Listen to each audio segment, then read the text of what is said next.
So this is going to be a book review of Secrets of the Millionaire Mind by Harv Eker. The first topic I'd like to talk about is that millionaires think big. When you were growing up, it's really easy to get stuck in this scarcity mentality, that there's only a small amount of stuff and things to grow around. Millionaires are stuck and create the abundance mentality, which means that there's enough to go around and more can always be created. You have to understand that anything you want in life can be created again and again and even multiple times. You can watch my video on the magic of thinking big for more helpful and insightful tips on this topic, but the basic message is to keep the insane creativity you had as a child and never let anyone take it from you. Anything is possible in your life, and the only thing that limits your life is yourself. The second topic is that millionaires play to win. They don't play to avoid losing. They don't play to get second, third, fourth, fifth, sixth, seventh. No, they play to get number one. When you think of poor people, most people think of someone who is living paycheck to paycheck, struggling to eat. If they have the mentality that they need to start searching for food tomorrow, they can't focus on thinking big, which is a huge drawback. And I understand this is a situation for many people. However, if you are poor, try with all of your might to focus on winning, not avoiding to lose. And what I mean by this is that instead of worrying what you're going to have for dinner, or what clothes you're going to wear, or being afraid to quit your job, just go ahead and eat whatever comes first to your mind and quit your job and start your business. Obviously, this can be very scary and quite unpredictable, but having a true millionaire mindset means putting small things on the line for bigger opportunities. Which brings me to the next topic, which is focusing on opportunities instead of obstacles.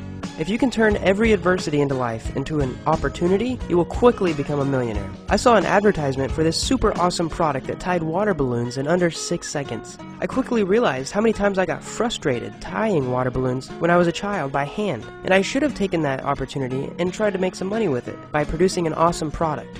Benjamin Franklin saw that the people needed more light in their house and a safer and more practical idea than a candle, and even though he found 10,000 ways not to do it, he still created a light bulb. If you have to go to jury duty, try to turn this into a positive experience. Meet people, learn more about the legal process instead of complaining about how it doesn't pay or how the guy should just be hanged. If you spend your time around poor people all day, what you will get is this poor mentality, which is to complain about how many obstacles they have. Leave a comment below if you know anyone who complains enough to kill a camel with their negativity. From now on, whenever you get frustrated, try to think of a way to remove it in other people's lives through an opportunity.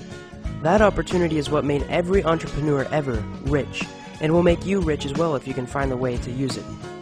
The next analogy I got from this book is fruits and roots. Many people think that when there is a problem, you can shine it up, make the fruits look pretty, and they'll taste good. This isn't the problem. The author says that in order for the fruits of your life to be good, that is money, relationship, and other aspects of your life, the roots must also be good. You must have great thoughts and actions for the fruits to appear and be healthy. If the roots are dead, so will be the fruit. Are you keeping a monthly income and expenses chart? Are you analyzing your past investments? Do you have a 6-month savings account set up? Have you visited your friends more than twice a week? You must feed the roots and water them every day for the fruits to shine beautifully.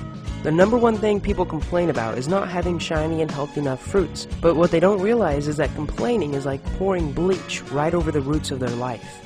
How can you feed the roots? The best way is to change your beliefs. There's a famous quote about how your beliefs becomes your thoughts, and your thoughts become your words become your actions become your habits, and your habits become your values, and eventually your values become your destiny, which is basically your entire life. See how your beliefs can literally change into your life? Your subconscious mind is very important to how you live your life. Keeping an open mind is extremely important when changing your beliefs, and so is being humble and allowing change to come into your life. You can't just change your thinking once and change from having a poor person mentality to having a millionaire mentality. To stay a millionaire, you must continually be changing and learning and growing, and this is why keeping an open mind is super important.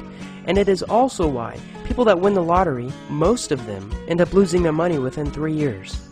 Another way to feed your roots is to avoid the complaining and bickering from other people, just as we mentioned earlier. Try to remove the poison like this from your life, whether that is changing your job, your friends, or even some of your family. If they don't add value to your life, or worse, if they remove value, spend less time around them. Complaining doesn't get you anywhere, and millionaires know this. Don't spend any time complaining or listening to anyone else complain, because it's practically useless. The last and probably the most life-altering advice I'm going to give you from this book is to understand that millionaires, or rather entrepreneurs, focus on results, not what they put into it. I could spend 10,000 hours creating these videos and they could earn $5 or they could earn $500,000. And as an entrepreneur, that's a risk I'm willing to take because I absolutely love this work. When you work on something, a project, a job, an event, don't expect to get paid for how much work you put in. Instead, focus on getting paid for the results. The market doesn't care if you took your grandpa's last $5,000 and spent your entire summer developing a product. If nobody likes it, you'll get no return and you'll lose. Focus on how many people's lives you will impact, or how greatly you will impact them, and only then will you start thinking like a millionaire. I hope you enjoyed this book review and I hope you learned something. If you did, click the like button below. Thanks for watching and subscribe for more awesome videos.